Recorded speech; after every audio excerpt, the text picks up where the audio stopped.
สบายดีมื้อนี้ก็พวกเขากับสร้างแก้วก็ได้ออกมาประกอบวงกบเนาะนอกสถานที่รับงานนอกสถานที่กับสร้างแก้วสบายดีนะสบายดีสวัสดีมาพอกันอีกแล้วเก้าครับที่นอกสถานที่เอง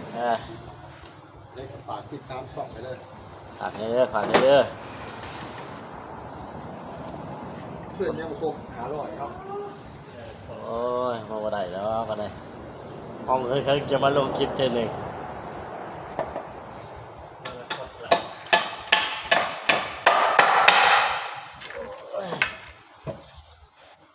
เป็นวงยืนหน้าบ้าน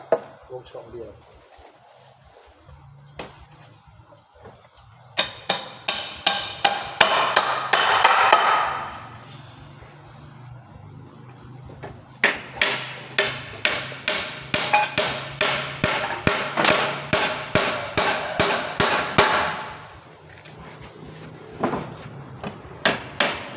ช่องเดียวก็สิประมาณนี้เนาะ